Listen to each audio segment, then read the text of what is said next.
Тэгэхээр за дахиад эхэлж. Тэгэхээр генийн түлхүүр номондоо бичигдсэн нэр өвчин үүсэх хүн төрөлхтөнд өвчин үүсэх шалтгаан нь энэ 40 дахь генийн түлхүүрт бүрэн ихээр нь яригдсан, бичигдсэн байна. Тэгэхээр хүн болгон үүн дээр нэг анзаараад байдаггүй, ажиглаад байдаггүй, ойлгоод байдаггүй юм байлаа. Байна лээ гэж би бол ойлгосон. За. Би хэдэн хүн харж байна. Хараад.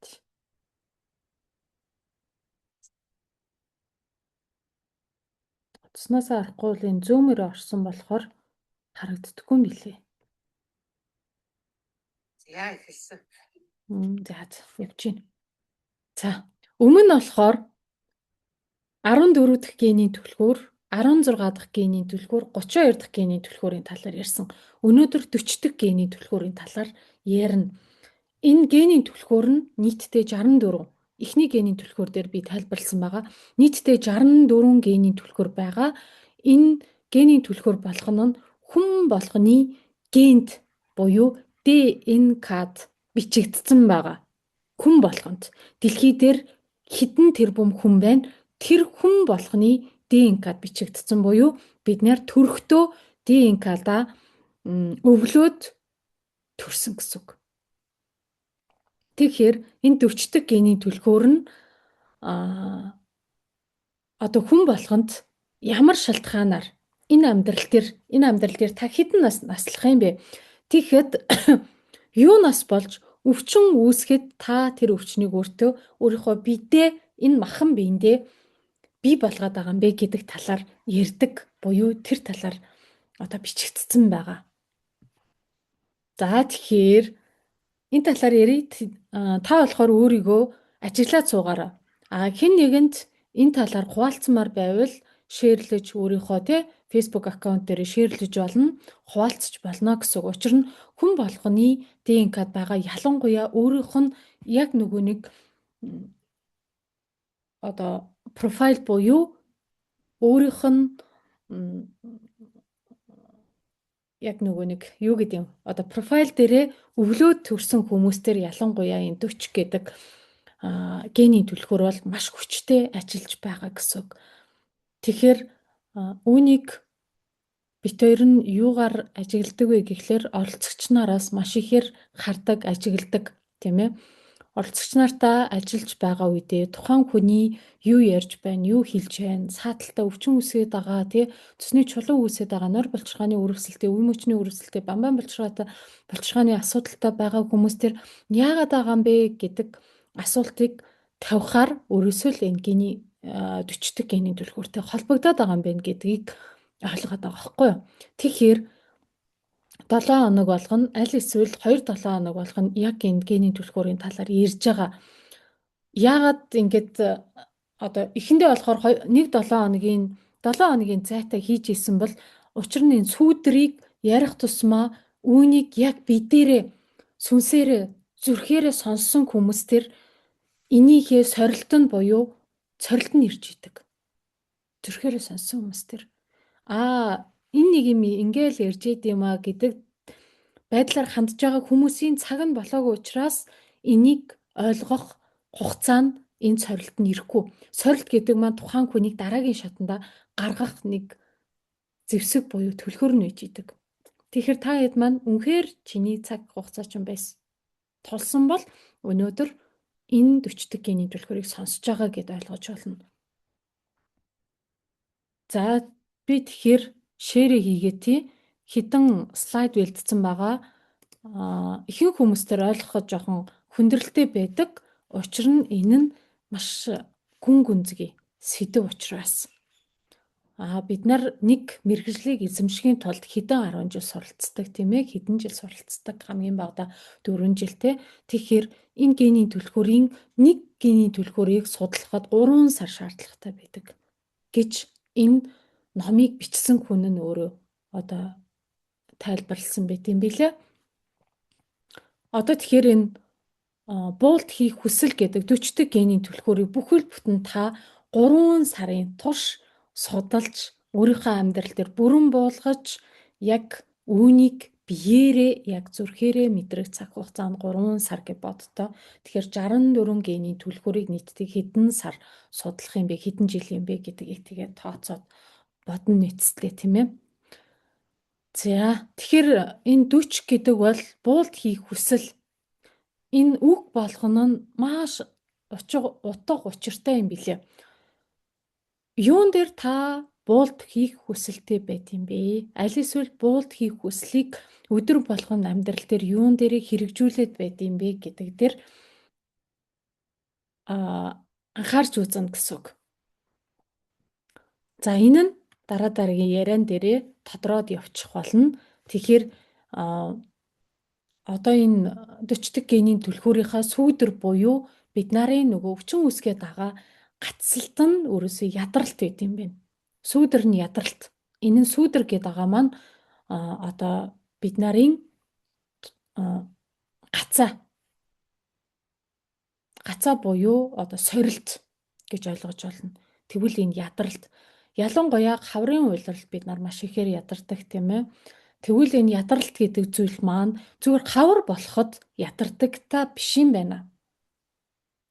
Уйлрал солигдоход ядраад байгаа да биш.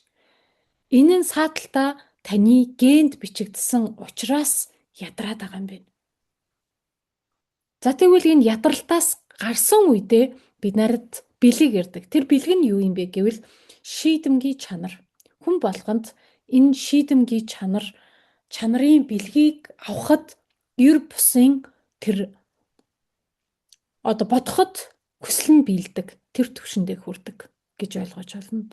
За CD түвшиндээ хүрэхэд энэ нь тэр чигээрээ гэгэрл буюу CD-нийхаа одоо тодорхойлолт нь бурхны хүсэл гэсэн үг. Хэрвээ бид нар бурхны хүсэлд хүрсэн үедээ аль хэдийн гэгэрчсэн байна, өөрөө бурхан болсон байна гэж ойлгож байна. Тэгэхээр энэ сүүдэр буюу CD түвшингийн хооронд газар тэнгэр шиг ялгаатай бэлэг түвшиндээ хүрэхэд хүртэл бид нарын амьдрал оронгоороо өөрчлөгддөг. Энэ түвшиндөө саяны нөгөө шийдэмгий чанар гэдэг зүйл бид нарын амьдралыг оронгоорон өөрчилсөн байдаг. Амьдрал дээр одоо эрүүл мэнд дээр, мөнгө санхүү дээр, бизнес дээр, ажил амжилт, карьер дээр, найз нөхдийн харилцаан дээр юу байж болно? Бүх зүйл дээрээ энэ нь танд бэлэг ирнэ л гэж ойлгож байна. За энэ 40 дахь генийн түлхүүрийнхаа хослох түлхүүр нь 37. Генийн түлхүүр болгоно хослох түлхүүртэй. Энэ нь 37. Хэрвээ энэ 40 дахь генийн түлхүүрийнхаа ядралтаас гарсан бол 37 дахь генийн түлхүүрийнхаа сул дорой байдлаас гарч идэг. Сул дорой байдлыг бид нар альва нэгэн зүйлээс мэдэрч идэг. Энэ 37 дахь генийн түлхүүр дараа-дараагийн одоо хизээ яригдах юм байгаа. Тэр цаг хугацаанд ирсэн үедээ та сонсох болно. Тэгэхээр сул дорой байдал сүүдэр нээж идэг. За кодон цагираг нь алхимийн цагираг. За энэ алхимийн цагираг дотроо 4 генийн түлхүүр оршиж байгаа. 6, 40, 47, 64. За тэгвэл энэ алхимийн цагирагын хамгийн одоо ихнийх дээр нь 40 дахь генийн түлхүүрийг та нартай өнөөдөр ирж гин те. Цаг нь болсон учраас гэсэн үг. Цаг нь болоогүй бол аль ч генийн түлхүүр яригдах боломжгүй байд юм билээ. За физиолог нь ходоод яагаад энэ ядралт нь ходоодтой ингээ холбоотой байчваа? Яагаад бэлэг нь шийдэмгий чанар нь ходоодтой холбоотой болчихвоо? Бид нарын махан битэгээ энэ бүх генийн түлхүүр нь уялдаа холбоотой байж идэм байна. За үүнийг зохицуулж яадаг амин хүчлэнд глицин гэдэг амин хүчил байгаа. За тэгэхээр 20-21 амин хүчил байдаг. Тэр болох нь маань бид нар амин хүчил гэдэг маань тэр чигээрээ уургийн бүрдэлт. Уург гэдэг маань бид нарын одоо ДНК-г бас бүрдүүлж идэг. ДНК одоо уургийн агуулмж нь ДНК-гаар одоо бүтэлслэгдсэн байдаг. Тэгэхээр одоо генийн түлхүүр болгоно нь яг үнэндээ маш нарийн агуулгатай та өөрийнхөө генээ судалж байна. Өөрийнхөө ДНК-г эс доторх байгаа бүр нарийн бүтц болго ДНК-г судалж байна л гэж ойлгож байна. За тэгвэл энэ цүүдрээсээ бид нар гарсан үедээ саяны шийдэмгий чанар буюу бэлэг нь бид нарт ирдэм байна. Бодох төдийд бид нарын хүсэл бэлдэх тэр төвшинг хилээд байгаа юм. Энэ цүүдэр бэлэг сэтг гэдэг маань бид нарын өсөлтийн сүнсний өсөлтийн бид нарын зүрх сэтгэлийн өсөлтийн бид нарын ухамсарын өсөлтийн төвшингүүд. Тэгвэл сүүдэр буюу энэ сорилтын зам дээрээ ядралт бий болж идэг. Ядралт байнга л ядралттай байдаг. Ажил хийсэн ч ядардаг, хоол идсэн ч ядардаг, юу ч хийсэн ч ядардаг, хүүхдээ гаргасан ч ядардаг, хүүхдээ ганц үг сольсон ч ядардаг. Гэхдээ ядарсан гэдэг мэдрэмж нь цаанаасаа угаасаа тэгж мэдрэгдээд байвал энэ нь би сүүдрийн түвшинд байна гэж ойлгож олно.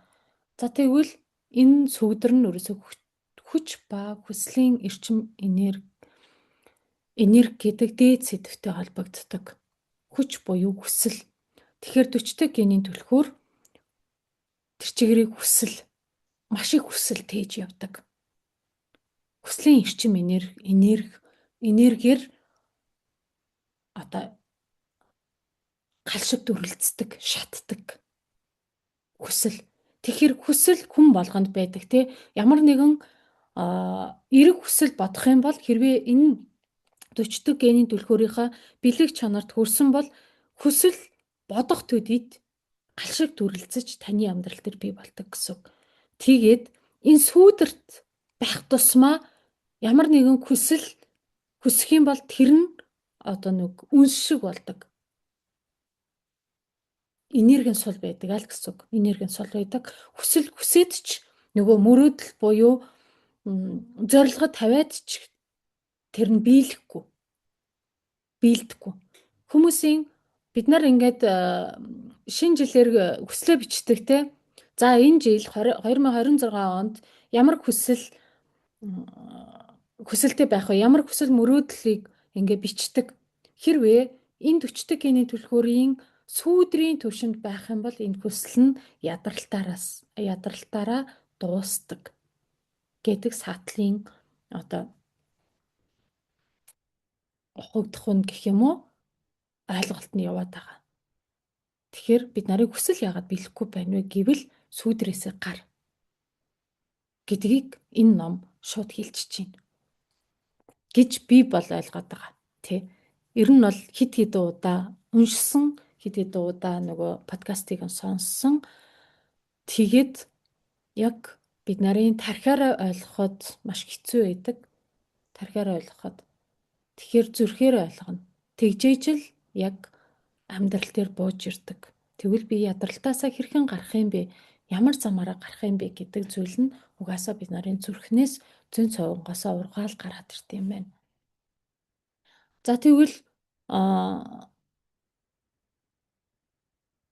энэ ядралтын түвшинд байх тусмаа бид нарын ходоод гидс хоол шингэцтэй холбоотой асуудлууд үүсч эхэлдэг.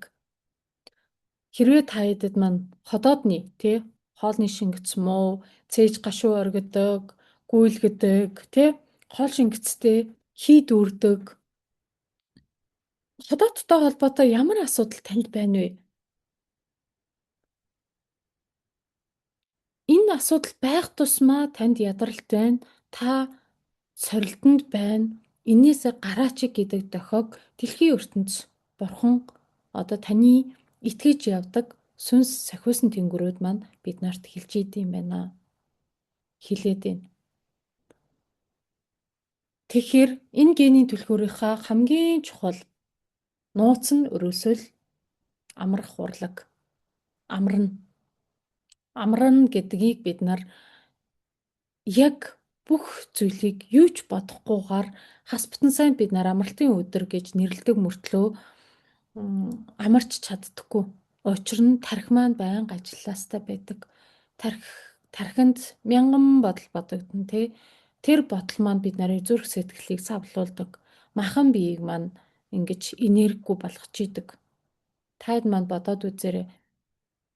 хичнээн бодоод байна вэ? Тархинд чинь юу эргэлдээд байна вэ? Өнгөрсөн үү? Ирээдүй юу? Одоо дээрээ төвлөрч чадахгүй байна уу?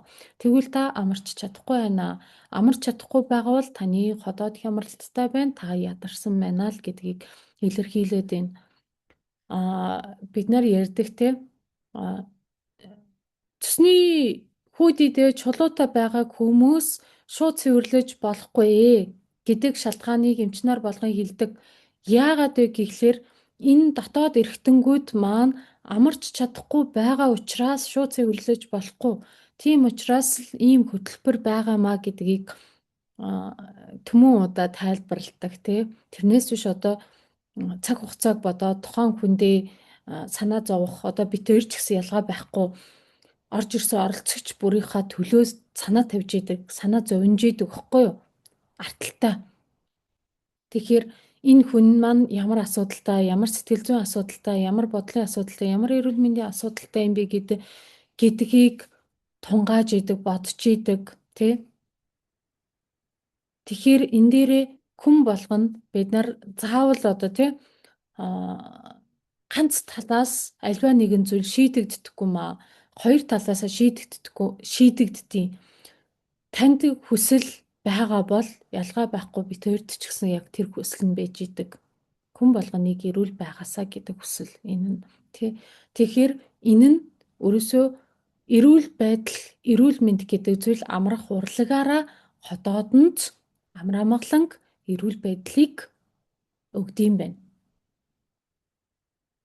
За тэгэхээр сүүдрийн давтамжинд буюу сүүдрийн төвшин одоо ингээд энэ сүүдэр бэлэг CD гэдэг 3 төвшин байгаад нь штэ. Одоо нэг шат гэдээ ойлгочих.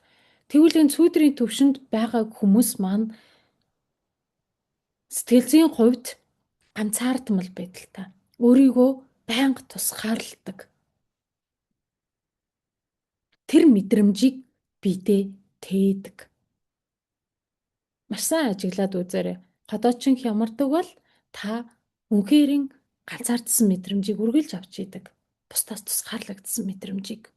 Тэгээд би ганцаардж байна гэдэг мэдрэмжийг өөрөө бас үгээсгдэг.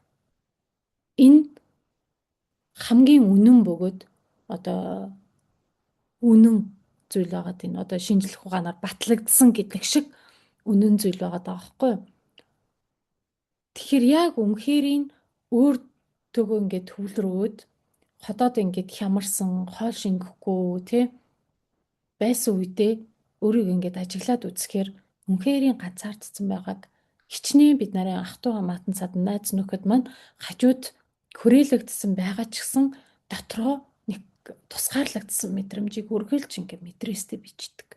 Тэгсэн мөртлөө тэр тусгаарлагдсан мэдрэмжээсээ хэрхэн гарахаа мэддэггүй. Тэгвэл үүнийхээ түлхүүр нь буюу нууц нь суурь нь ядралт хийсэн байна. Ядралтыг алгах зүйл нь амрах урлаг юм байна. За тэгвэл 40 дахь сүүдэр нь манай дэлхийд дээрх хорт хавдрын төрлийн өвчлөлийн хамгийн гол шалтгаануудын нэг гэж бичсэн байгаа байхгүй юу? Тэгэхээр нийтдээ 64 генийн түлхүүрийнхаа өвчнийг үүсгэдэг генийн түлхүүр нь 40 буюу 37 дахь генийн түлхүүрүүд байдаг. Тэгээд 40 дахь генийн түлхүүр нь тэр чигээрээ хорт хавдар. Одоо Монголд маш их хорт хавдрын асуудалтай. Тэгээд хорт хавдрын асуудал дотроо юу байна вэ гэвэл бүдүүн гэдсний хорт хавдар гэж боддоо. Жишээлбэл одоо миний энэ ярьж байгаа үгэндээ та итгэхгүй байгаа бол итгэл үнэмшил чинь сул агаад одоо хавдрын имлэг дээр очиод эмч нараас асуугаад үзэж болно. Тэгэхээр энэ хорт хавдар маань бүдүүн гидсний хорт хавдар маш их байхад тэгээд бүдүүн гидс гэдэг эргэтэн маань бид нарын үндэс хүрдэн дээр байрлаж идэг. Тэгэхээр үндэс хүрдэн маань хаагдцсан. Монголчуудын бараг ихэнх хувийн одоо энэ хавдартай болж байгаа хүмүүсийн үндэс хүрдэн хаалттай байгаа хүмүүс иждэг. Энэ хүмүүс хорт хавдар тусаад байна. Юуны ч хорт хавдар байж болно, тийм ээ? улаан олон хорт авдар байж болно. Тархины хорт авдар байж болно. Энэ болгон маань өрөөсөө бид нарын үндэс хүрд хаагдсантай холбоотой байна. Холбоотой байна. Тэгэхээр энэ ядралт гэдэг зүйлийг шийдэхгүй бол хавдрын үндэс суурийг нь аль хэдийн бид нар амьдрал дээр тавьсан байгааг аль хэдийн ингээд батлаад хэдэн жилийн өмнө одоо энэ ном бичигдээд хэдэн жилж болсон юм. Тий.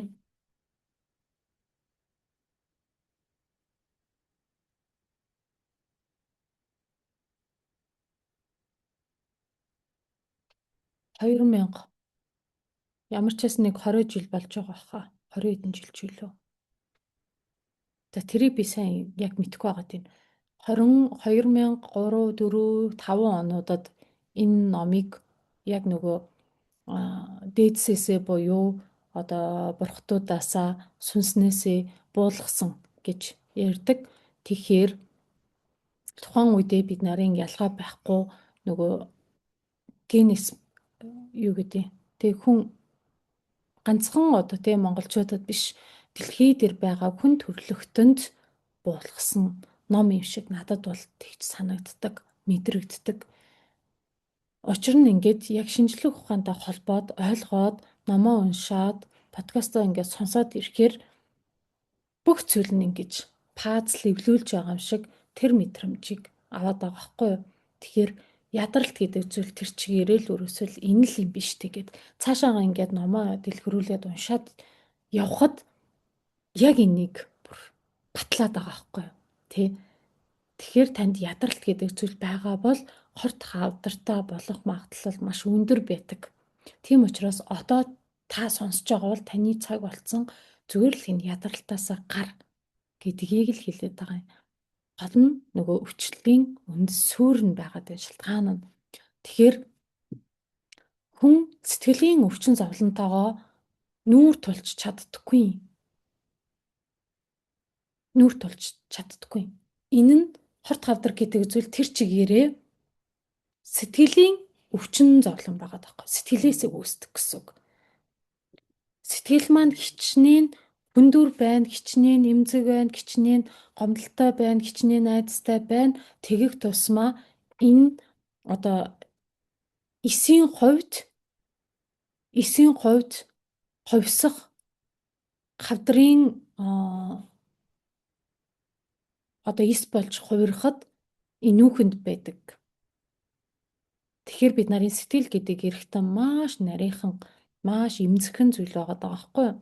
Бид нар одоо өөрийнхөө хэлэх гэсэн үгээ залгиад хэлж чадахгүй дотроо залгицсан байхад тэр нэг эстээр эмзэг байгаа эстээр очиж нөлөөлөөд түүнийг үрвслийн эс болгож говиргаж идэг. Хэрвээ үнэхээр хэлэх гэсэн үгээ хэн нэгэн хүнд гаргаж чадж байгаа бол энэ маань эдгэрлийн процесс байгаа байхгүй тий. Хэрвээ үнэхээр чадахгүй байгаа бол энэ өвчин газар аваад байна. Гүнзгий одоо улам гүндээ ороод идэг. Тэгэхээр хэдүүлээ энэ сүүдэр дээр нилээл их юм ярьдаг. Энэ нь бид нарын амьдралтай холбоотой, ажил амьдралтай холбоотой, ялангуяа ажил дээр. Тэгэхээр хүн болгон өдөр болгон одоо маш олон хэрэгцээтэй байдаг шүү дээ. Жишээлбэл ажилтай байхыг хүсдэг, тэгээ номтой байхыг хүсдэг, мөнгөтэй байхыг хүсдэг, үр хүүхдтэй байхыг хүсдэг, хань ижилтэй, аав ээжтэй байхыг хүсдэг. Энэ бүх тий сайхан гэр орондоо байхыг хүсдэг. Тэгээд өөрийнхөө хүссэн машинтай байхыг хүсдэг тий. Энэ бүх хэрэгцээтэй холбоотой энэ сүүдэр маань ажиллаж идэг. Тэгэхээр таны үйлдэл энэ орчлон ертөнцийн хүг нийлэмжтэй таарах үед шаардлагатай эрчим энерги таны оршихуйн гүнзгийгээс ундардаг гэсэн байна. Энэ нь жишээлбэл бид нар сая ажил гэж хэлсэн тий. Өөрийнхөө хүсээгүй, өөрийнхөө дургүй мэргэжлээрээ ажиллаж байгаа бол энэ эрчим энерги нь дундардаг. Жишээлбэл уламжлалт ангаах ухаанд одоо хятадын чи энерги гэж байдаг. Тэгэхээр хүн болгон төрөхдөө өвлөө төрсөн чи энерги гэж байдаг. Бас төрснийхөө дараа хоол унд нар сар одноос байгаль дэлхийгээс бид нар нэг тааламжтай байдлыг авдаг шүү дээ. Тэр болгоноос авдаг чи энерги гэж байдаг. Тэгэхээр бид нарын сүнс энэ амьдрах хугацаанд 30, 40, 50-д одоо та хэдэн настай юм? Тэр хүртэл наслахдаа өөрийнхөө өвлөө төрсөн чи энергийг үргэлж хадгалж хамгаалахыг хүсдэг. Харин одоо амьдралын явц дундаа одоо хоолноосоо бид нар энерги авдаг шүү дээ. Чи гэдэг маань өрөөсөл эрчим энерги хэлээд байгаа. Тэр энергиэрээ энэ амьдралыг бардаг. Гэхдээ яг үнэхэрийн хоол унднаас энэ ходоодны үйл ажиллагааг тэтгэж чадахгүй. Энэ хичнээн витамин эрдэс бодис уугаад ч гэсэн ядарсан хэвээрээ байгаад байвал бид нар нөгөө нэг төрөхтэй авсан чи энергиэсээ хумсалж идэг. Тэгэхээр энэ төрөхтэй өвлөө төрсөн чи энерги маань барагдаад дуусаад батарей маань тэг болцсон үедээ бид нар амьсгал хураадаг. Тэгэхээр энэ өвлж төрсөн чи энергийг хадгалах хэрэгтэй.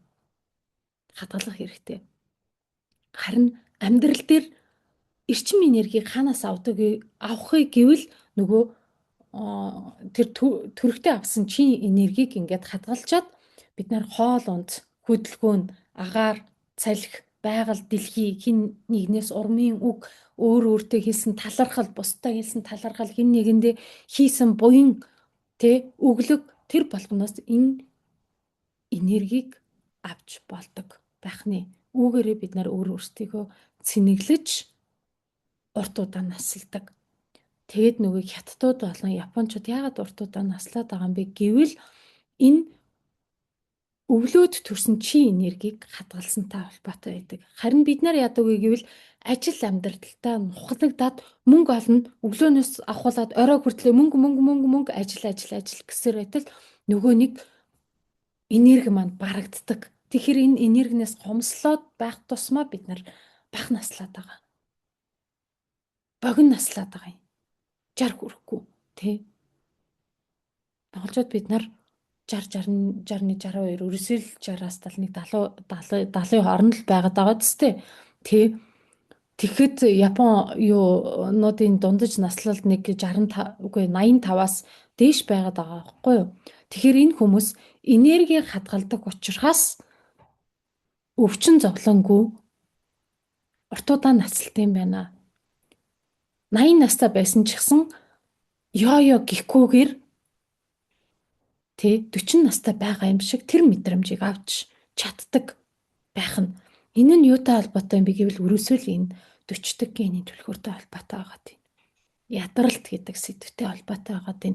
Хүч буюу хүслийн эрчим энерги гэдэгтэй холбоотой байгаа тийм. За буруу чиглэсэн хүслийн хүч нь хүчлэл болон хувирах ба хүссэндээ хүрсэн ч хүний бид эргэн нөхөгдөхгүй хөнөөл учруулдаг гэдэг маань саяны нөгөө бид нар өөрийнхөө хүсээгүй ажлыг хийгээд хүсээгүй хүнтэй суугаад аав ээжийн сонгосон ажилд мэргэжлийг эзэмшээ түүгээрээ явах тусмаа нөгөө нэг өөрийнхөө энэ махан биеийг хөнөөгөөд идэг.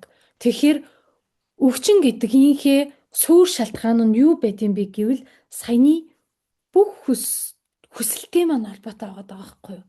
Хүслийн эрчим энергитэй холбоотой байгаа тийм. Тэгэхээр үүнийг одоо цусны чулуутай байна. Цусны ургацтай байна. Энэ арилах уу, яах уу, ийх үү гэдэг хүмүүс төр цусны чулуу арилна, алга болно. Гэхдээ түүнийг алга болохын тулд танд тэр эрчим хүч энерги нь байна уу гэдэг нь маш чухал байгаа даахгүй юу? Битээр алга болгоно гэд хилээд идэг тэгсэн мөртлөө нөгөө чулуу нь алга болохгүй байгаад байна. Тэгвэл сааталт нь юу болохгүй байгаад байна вэ гэвэл энэ хүч Чиний хүч буюу эрчим энерги, хүслийн эрчим энерги чинь сул байгаад байна гэдгийг байглаас дэлхийгээс бурхтуудаас энийг хилээд өгсөн байгаад байна. Тэгэхээр бүх юм холбоотой. Бид нарын энэ тарих, бид нарын нүд тэ хөл гар элэг цус бүгд холбоотой байгаа байхгүй юу? Би бөөргүй байх юм бол би амьдрахад хэцүү шттэ тий. Хоол боловсруулахад хэцүү. Хордлохоо бүхэл бие хоргүйжүүлэхэд үнэхээр хэцүү. Шээсээ ялгаруулахад хэрэггүй бодисуудаа гадагшлуулахад хэцүү байхгүй юу та? Яг энэ шиг бүх зүйл нэгдмэл та ганцаараа оршоод байгаа юм шиг мөртлөө тантай хамт бид бүгд оршоод байгаа байхгүй юу? Дэлхийг цэгцлэхийн тулд бид нар бүгдээрээ цэгцэрнэ. Ганцхан би сайхан амьдраад би жаргаад дэлхий цэгцрэхгүй. Миний хажууд байгаа, эргэн тойронд байгаа, миний таньдаг болон таньдаггүй 8 тэрбум хүн цэгцэрч ид дэлхий цэгцрэх гээд байна. Амраа маглан болох гээд байна. Өвчнгөө алах гээд байна. Тийм учраас бид нар ингэж дуу хоолойгоо нэгтгэдэг, хилдэг, өргөдөг, тийм ээ. За тэгвэл энэ сүүдрийнхаа дарагдмал чанар энэ нэг талаараа сая бид нарын сэтгэл хөдлөлтөй буюу сэтгэлийн мэдрэмжтэй холбоотой байна гэж хэлсэнтэй. Ихэнхдээ миний хувьд болохоор ер нь дарагдмал чанар өндөртэй байдаг. Сүргэлзэгч чанараасаа илүү. Учир нь багаасаа авсан 1-7 наснда авсан махан биеийн дадалтай холбоотой аав ээжээс маань авсан эргэн тойрноос багш сурган хүмүүжүүлэгч нараас авсан шархан маань өрөөсөө чи дуугаа бай. Хүүхд тийм чинь чимээгүй бай. Том хүмүүс юм ярьж байхад битгий дундуур нь ор гэдэг үгийг сонсоод өссөн учраас миний зан чанар дарагдмал өссөн байна гэдгийг би мэдсэн гэсэн үг. Таны хувьд дарагдмал зан чанартай юу? Сөргөлзөгч зан чанартай юу? Аль аль нь байсан ч гэсэн бид нарыг төлдөг, шатаадаг. Энэ хоёрынхоо баланс буюу тэнцүү байдлыг олсон үедээ сая бид нарын махан бие маань эрүүл сайрвал энэ амьдрал дээр орших нэ. За тэгвэл энэ ядралтынхаа дарагдмал чанар нь зөвшөөрөмтгий. Ажил амьдрал дээр харилцаан дээр бүх зүйлийг зөвшөөрдөг. Хин нэг нь ах эгч нар маань миний дүү тэрийг хийчих. Аль эсвэл тэр өнөөдөр амралтын өдөр чи ажилдаа гар гэдэг ч юм уу. Юу ч хийж болно. Аль эсвэл аав ээж нар маань танаа ах эгч нар чинь өнөөдөр гадуур гараад тоглоно. Аль эсвэл өөр зүйл хийн чи гэртээ байгаад гэрээ цэвэрл. Гэр орноо цэвэрл гэх юм бол би түүнийг зөвшөөрөөд байгаа бол энэ нь дарагдсан зан чанар юм байна гэж ойлгож болно. Тэгэхэд дарах захирлууд маань ямар нэгэн үүрэг даалгавар өгөхөд хин нэгнийг онцолж ижил өгдөг. Тэр болгондоо зөвшөөрөөд байх юм бол энэ нь таны дарагдмал зан чанар юм байна. За гэж үнэхээр нь өөрөө хүсэхгүй байгаа мөртлөө за гэж хэлээд байгаа бол энэ нь дарагдмал зан чанар юм байна. Үгүй гэж хэлж чаддаггүй. Ийм хүмүүс амьдралдаа тодорхой хэл хязгааргүй байдаг. Яг үнэндээ би энийг 2020 онд өөрөөсөө олж харж байсан. Бүх юмн дээр заа гэж хэлдэг. Үгүй гэж миний амнаас хизээч гардаггүй. Би өөрөө ядарч исэн ч гэсэн заа гэж хэлдэг. Надад байхгүй байсан ч гэсэн олж өгнө заа гэж хэлдэг. Үгүй гэж өрөөсөө хэлж чаддаггүй юм. Үгүй гэж хэлж чадахгүй байгаа шалтгаан нь би өөрийнхөө хэл хязгаарыг тавьж чаддаггүй юм байна. Энэ нь 20 оноос хойш яг ингэж өөрийнхөө хэл хязгаарыг тавиад эхэлсэнтэй холбоотой өнөөдрийн Гүлнара гэдэг хүнийг бий болгоод өнөөдөр та нарын өмнө нөгөө нэг чимээгүй би дууга би ичимхий би дууга би үг хэлж чаддаггүй гэдэг эмэгтэйг оронгоор нь өөрчилсөн байгаад байна. Таны хувьд яг чиний дотор яг ийм зүйл байна уу? Байгаа бол та дарагдсан байна. Үүнээс гарах боломжтой. За тэгвэл бусдын дарамт шахалтад амархан болт хийж өөрийнхөө төлөө зогсож чаддаггүй юм хүмүүс. Энэ нь яагаад гэвэл хүүхэд насндаа суусан янз бүрийн хэв татал, биеийг хамгаалах аргаас угшилтай ба өөрийн хэрэгцээг үгүйсгэх зорчлаас эхэлдэг. Өөрийгөө нэгт тавихгүй, үргэлж бусдын хүсэл сонирхлыг, бусдын хүслийг ихэнд тавьдаг. Өөрийгөө дорд үздэг, өөрийгөө дардаг. За би ч яах вэ? Бусд нь болж ивэл болоо. За ийм хүмүүс ихэвчлэн өөрийгөө боддоггүй хүмүүс болж төлөвшөөд тэгэд ажил амьдрал байгууллагын төлөө цуцалтгүйгээр өөрийгөө зориулж амьдардаг. Тэд үгүйсгэлээс гарч өөр хэний ч төлөө биш зөвхөн өөрийнхөө төлөө зогсох үед л амьдрал нь огцом сайжирдаг. Яг энийг би өөрийнхөө амьдралаас яг өөрөөсөө 20 онд миний шинээр төрсөн 2 дахь төрөлт маань байсан. Тэрнээс хойш яг энэ амьдралыг өөртөө бий болгож чадсан гэж одоо бол би ам бардам хэлж чаддаг. Учир нь миний амьдрал огцом сайжирсан байхгүй юу? Саяны зөвшөөрөмтгий байдлаа, дарагдмал зан чанараа үгүй гэж хэлж чаддаггүй байдлаа халсан гэсэн үг. Тэгэх нь хэн нэгэнд хортой хөнөөлтэй биш. Харин ч эсрэгээр нь бусад хүмүүсийг чадварчуулахад, сургахад тусалдаг юм байна гэдгийг ойлгож авсан байтий. Энэ нь нэг талаар ухаарл. Бусдад ухаарлаа өгч замаараа өөрөө бас сурдсан байна, өөрөө бас дэвшдсан байна, хөгждсөн байна. Нүд маань нээгдсэн байна. Энээс өөр зам байж болдсон биш үү? Заавал энэ миний бодож байгаа энэ зүг гэсэн зүйл өөрөөсөө биш юм биш үү? Гэдэг зүйлийн өөр талыг, өөр өнцгийг, өөр нүдийг нээж гарах боломжтой. Хүн болгонд боломжтой. Одоо сонсож байгаа чамд ч гэсэн боломжтой. Үүнийг чи зүрхэндээ зүгээр шингээгээд ав. Надад боломжтой. Бүх зүйл боломжтой. Надад одоо тохиолдож байгаа бүх зүйл намайг хүчтэй болгохын тулд хүслээ биелүүлэх эрчим хүчийг тээхийн тулд байгаа юм байна гэдгээ итгэл дүгс өөртөө хүлээн зөвшөөр. За нөгөө сөргөлцөгч буюу эсрэг тал нь юу юм бэ гэвэл дээрэнгүй бидэг. За дээрэнгүй. Гэхдээ энэ сөргөлцөгч чанар байхгүй мүү гэж бодохоор байгаа дээрэнгүй.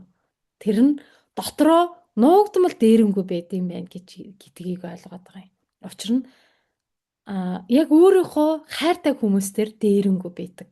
Миний хувьд яг тийм болж байна. Өөртөө болон бусдад дарагдмал юм шиг мөртлөө яг хайртай хүмүүстэй сөргөлцөж дээрэнгүй ханддсан байна гэдгийг олж харж байгаа байхгүй. Тэгэхээр сөргөлцөгч зан чанар байгаа бол дарагдмал зан чанар ч гэсэн ялгаа байхгүй байгаа. Энэ хоёрынхоо балансыг олно гэдэг маань энэ хоёрыг ойлгож ухаарахаас эхэлж байна. За сөргөлцөгч зан чанар нь тэр чигтээ уур хилэнгээ үгүйсгэх чанартай байдаг. Уурлаад байгаа бол дарагдмал зан чанартай хүмүүс уура гатгшин гаргадаггүй. Өөрөөсөө уура дотгошоо барьцдаг. Тэгвэл энэ дотгошоогоо бариад байгаа нь маань үгүйсгэх чанартай байдаг. Үгүйсгэлээс олж одоо уур хилэн нь бусдыг дарангуйлна, дээрлэхэх чанар болж хувирдаг. Сөргөлцөгч үгүйсгэл нь бусдын үл хөндлөлөөр хооллох ба ийм сөргөлцөгч чанартай хүмүүс аяндаа бүх дэмжлэгээ тастан хаях замаар эрчим энерги дороотолж идэг. Хүчтэй хүсэл нь ухамсаргүй уур хилэнгээс үүдэлтэй байдаг тул одоо гаднаасаа ядраагүй харагдсан ч өөрийгөө бусдаас тусгаарлах гэсэн байнгын хэрэгцээ шаардлагаасаа болж дотроосоо ядарч туйлддаг. Тэгэхээр бид нар дүр эсгэж маск зүүгээд яагаад чгүй юм шиг гоё амьдраад байгаа юм шиг сэтгэл санаа нь гоё байгаа юм шиг дүр эсгдэг. Мөнгөгүй мөртлөө мөнгөтэй юм шиг аашилдаг. Аль эсвэл түүнийг нуун дарагдуулдаг. Байдал маань нөгөө нэг дотроосоо өөртөө бас ялгаа байхгүй дээрэнгүй хандаад байгаа байхгүй юу? Дотроо өөрийгөө дээрлэхэд идэг.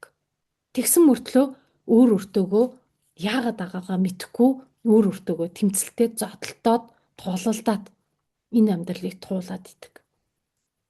Яг үнэндээ бид нар хэн нэгэнтэй биш өөр өөртөөгөө л тулалдсаар байгаад энэ амьдралыг бараад байгаа байхгүй юу? Дуусгаад байна. Тэгэхээр ингэхгүйгээр тэр болгоныг хүлээн зөвшөөрөөд сайн нэг ухаарсан үедээ өөрийгөө хайрлсан үедээ бид нар амар амгалан байдлыг амьдрал дээрээ урин залд юм байна. За манайхан чатан дээр бичээд байгаараа таны хувьд яг зүрх сэтгэлээс чинь асуумаар байгаа асуулт юу гарч байна вэ? Тэр болгоныг зүгээр биччих.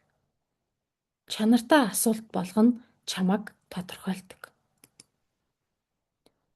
За хоёрдугаар шат буюу нөгөө бэлэг нь сая сүүдрээсээ ингээд бид нар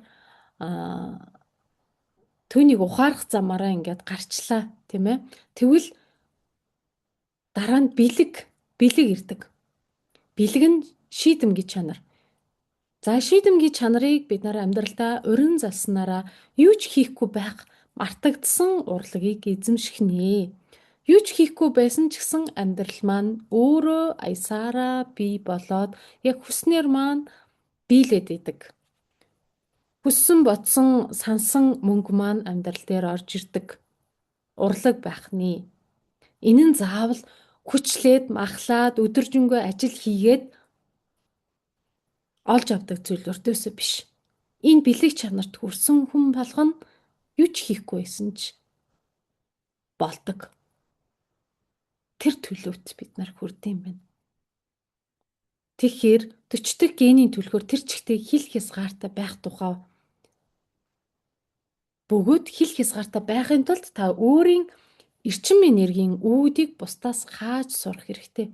Тэгэхээр бусдад үгүй гэж хэлэхэд суралцсан. Ингэснээрээ нөгөө шийдэмгий чанар гэдэг зүйл маань тэр энерги эрчим хүч маань бид нарын сэтгэлд, бид нарын бодолд гүн шингэж эхэлдэг.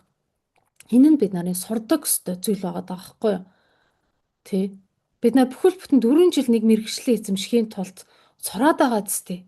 Тэгэхэд үгүй гэж хэлэх энэ чадварыг суралцахснаар бид нар бэлгээ хүртэх юм. Амар амгаланд хүрэх юм. Тэгэхээр амралтаар нөгөө сая амрах урлаг гэсэн штэ тий. Амралтаар дамжуулан хүний махан бие цэнэглэгддэг бол амар амгалангаар дамжуулаад бидний нарийн биес цэнэглэгддэг. Нарийн биес гэдэг маань саяны эсийн төвшөнд цэнэглэгддэг. Бидний зорилго бол ширхэг эс шижир алт. Тэгвэл энэ ширхэг эсийгээ амар амгалангаар сэнэглэхийн тулд та үгүй гэж хэлж шийдэмгий чанар гаргах хэрэгтэй юм байна. Гэхдээ хийхэд амаргүй л те. Гэхдээ боломжтой. Бүх юм боломжтой. Надад ч гэсэн хэцүү байсан. Тухайн үедээ би суралцж байхдаа би өөрийнхөө дургүй зүйлдээ үгүй гэж хэлнэ гэд бүр хананда томоороо бичгийн цаасанд ингэ бичиж наацсан байсан. Тэгэд нэг мэдхэд өөрийнхөө хүсээгүй зүйлээс гадуурх зүйлдээ би үгүй гэж хэлж чаддаг болсон билээ. Үгүй гэж хэлэхэд ичэд санаа зовхгүй. Тэ? Энэ нь юугаар илэрхийлэгддэм бэ гэвэл мөнгө санхүү дээр маш ихээр бид нарыг сорж идэг.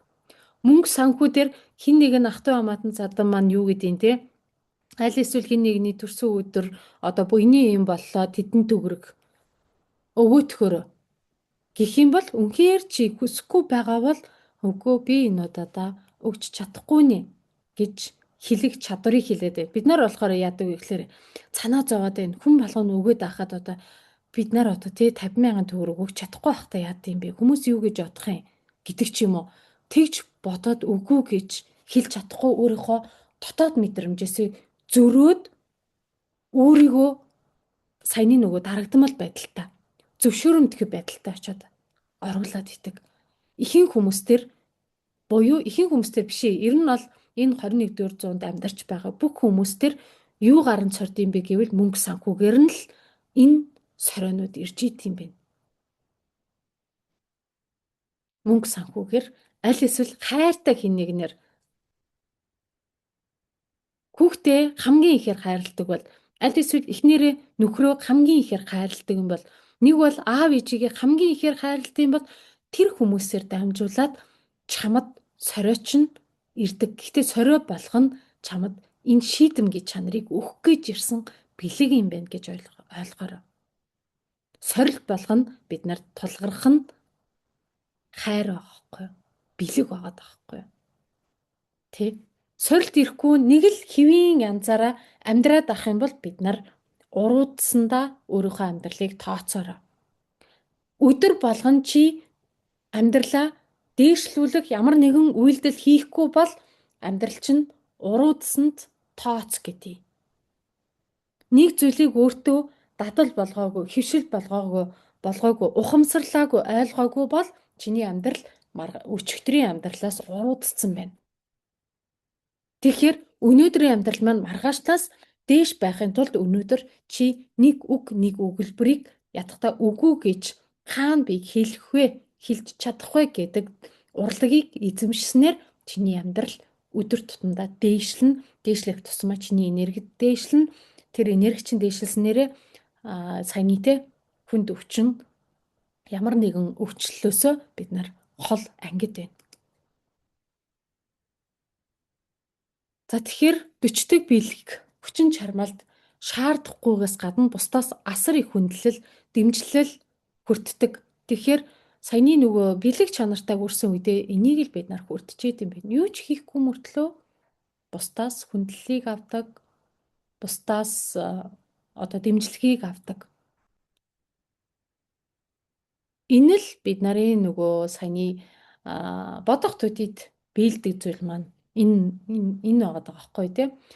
Тэгэхээр тэд шийдэмгий чанарын хүчээс болж аливаа баг хамт олон төслийн гол нуруунд болдог. Зөв зүйлдээ эсвэл зөв хүнд хөдөлшгүй шийдэмгийгээр үгүй гэж хэлэх нь таны жинхэнэ мөн чанараас ургах үйлдэл юм аа. Энэ 40 дахь бэлэг ганцаараа байхдаа дэлгэрдэг. Бүх хүч чадлын тань их үүсвэр таны ганцаараа байх хүслээс ихтэй. Гэхдээ ганцаараа байхдаа энэ нэг хүч чадал нь ундарч идэм байна. Гэхдээ тухайн хүн нь насаараа нэг ганцаараа байна гэсэн үг өрдөөсөө биш.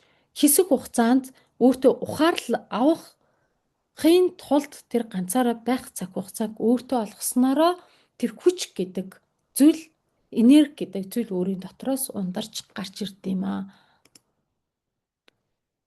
За бэлэг маань өрөөсөө л энэ эд шидийн зүйлсүүдийг бид нарт өгч идэм байна. Үнийг бид нар үгүй гэж хэлж сурснараа өөртөө бий болгоод юм байна л гэдгийг ойлгочлаа тий. За 3 дахь төвшин буюу сэтий төвшөндөө энэ нь бурхны хүсэл буюу тэр чигээрээ гэгэрэлд хүрч байгаа. Би мах бодын жинхэнэ амраа махланг энэ сэтий төвшөндөө бид нар хүртдэг.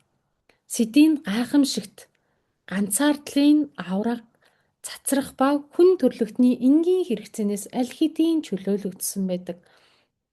Энэ өгүүлбэр дундаас өрөөсөө л зүгээр энгийн амьдрал дээр аль хэдийн зүгээр энгийн хэрэгцээнээс чөлөөлөгдсөн байдаг гэдэг маань одоо нөгөө санаа зовцсон, байшингаа яах вэ, байраа яах вэ, үр хүүхдээ яах вэ, ямар сургуульд сургах уу гэдэг бүхий л санаа зовлтуудаас чөлөөлөгдсөн амраа маглангийн туйлдаа хүрсэн байна. Тэгэхээр энэ CD дотор чөлөөт сонголт ба далдын хүмүүсийн хэлдгээр сонголтгүй хүртхийн нууц оршидог гэсэн байна. За тэгэхээр таад маань юу бодож гин, юу ойлгож гин, за би нэг юунуудаа хараатыг. Коммент хийсгээ хараатыг. Коммент бичсэн бол асуултсан бол хариулъя. Таад маань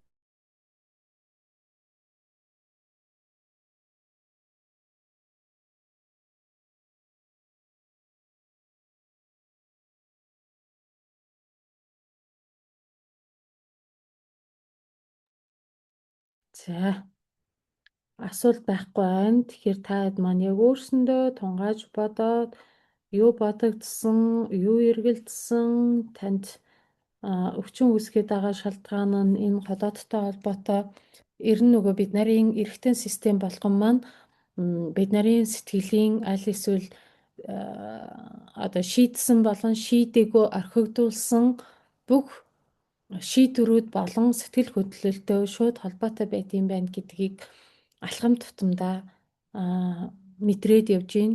Түүнийг бас та нартай хуваалцж гин.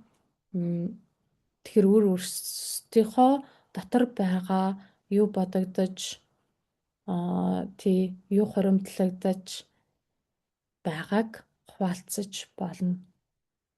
Нээлттэй гол нь хуваалцах тусмаа та илүү ихээр үрждэг, дэвшдэг, ахидаг, төвшин ахидаг.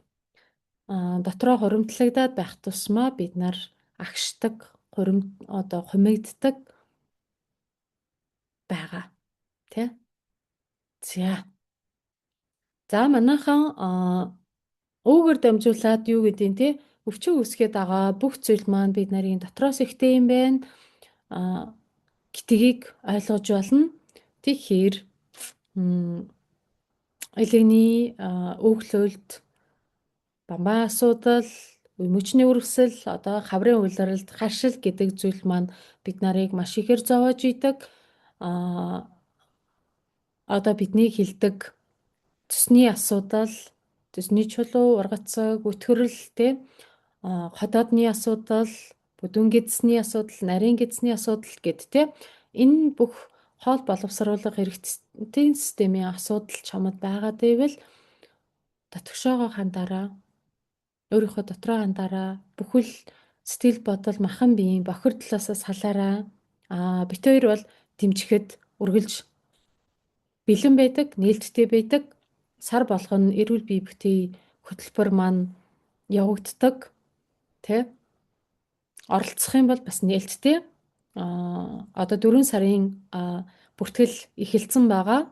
99 гэж комент бичиж 4 сарын элэг цөсөө сэвэрлэх хөтөлбөртөө хамрагдаж олно. Тэгэхээр элэг цөсөө сэвэрлэнэ гэд энгийн буюу товчхноороо яриад байгаа мөртлөө сааталт нь бид нарын бүхий л эдэрхтэнг цэвэрлдэг байгаа. Цусны түвшинд лимфийн буюу одоо тунгалгийн системийг хүртэл сэвэрлдэг арга техникүүд нь хичээл дотор маань багтцсан байдаг.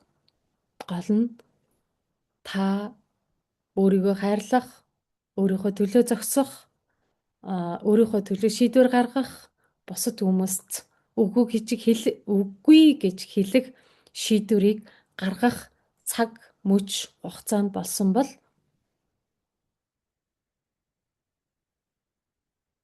бүх зүйл нээлттэй байгаа.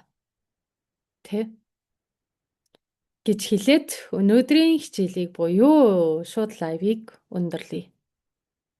За, амжилт манайхан асуултууд байх юм бол комент хэсэгтээ бичээрэй. Тэгээ би харж агаад хариулаад явчих шүү. За, амжилт. Царай хичээ. Лайв унтраачих уу? Аль эсвэл шууд унтраач